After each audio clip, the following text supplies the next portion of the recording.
Hello guys, good morning. This is Otto Boyson. So welcome to my YouTube channel guys. So nandito tayo guys sa workshop. May ginagawa tayong GMC Yukon.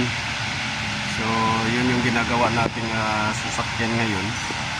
Tapos parehas lang to guys ng problema nung Chevrolet Suburban, rough idle, knocking noise at saka reduced power. So makikita ninyo, yan yung sasakyan. Yan, tinanggal natin guys yan, oil pan, engine oil pan, dahil magpapalit tayo ng o-ring doon sa sump pipe o-ring. So papakita ko sa inyo guys yung sump pipe o-ring. So ito siya guys, ito may o-ring to guys dito. Yan, may o-ring siya dyan. Yan yung nagiging dahilan na reduce power, tapos may knocking noise. So ito yung oil pan, binaba natin. Yan, oil pan. Yan. So nandito yung ipapalit nating gasket. Yan. So yan yung ipapalit na gasket natin. Tapos yung o-ring inaantay pa natin. Ito guys yung o-ring na sinasabi ko sa oil sump pipe. Ito yung nagiging dahilan dahil lumulusot na guys yung pressure sa langis.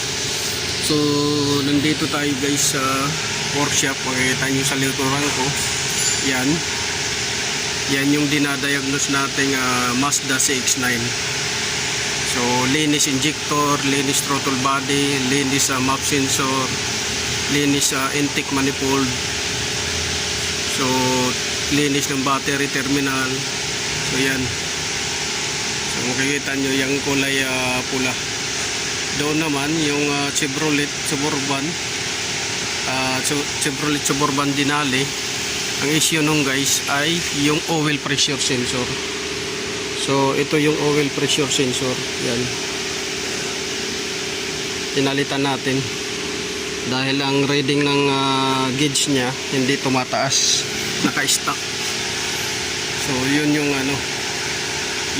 Chevrolet Suburban. Ito yung Mazda CX-9. So yun lang guys yung masishare ko sa inyo guys. Nandito tayo sa workshop. So yan yung ginagawa nating GMC Yukon. Yan, tanggal na yung oil pan. So ikakabit na lang natin yung guys pagka dumating yung o-ring, kasi mahirap hanapin yung o-ring, hindi minsan available. So yun yung ang dahilan ng knocking noise. Tapos pagka kulang kasi guys ng langis sa taas, magna-knocking noise yung mga valve lifter. So yung valve train ang mag-iingay, tapos magre-reduce power dahil madidetect yun ng knock sensor guys. So ngayon magra-rough idle siya. So yun lang guys yung masishare ko sa inyo guys ngayon na ginagawa natin sa sasakyan yan. Nandito ako, nakaupo ako sa may toolbox ko para antayin yung o-ring guys. So medyo haggard tayo ngayon guys. Dito tayo sa workshop. So yun lang guys. Pakivisit yung YouTube channel ko, Otto Boyson, at saka FB page ko, Ubik Works TV. So magandang umaga guys. So guys, yung sinasabi ko sa inyo na o-ring dumating na. Ito yung o-ring na sinasabi ko sa inyo, nakakabit dito.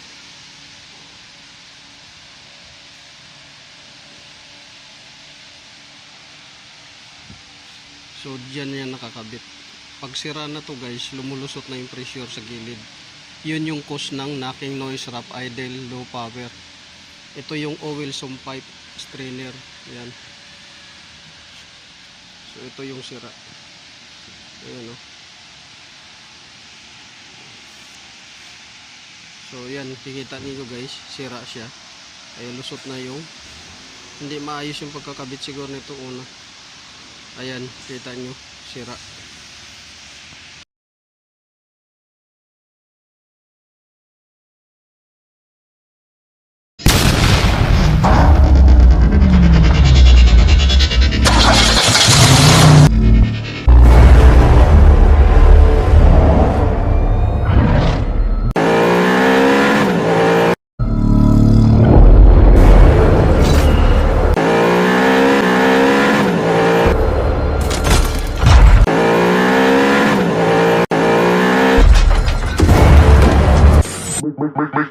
Make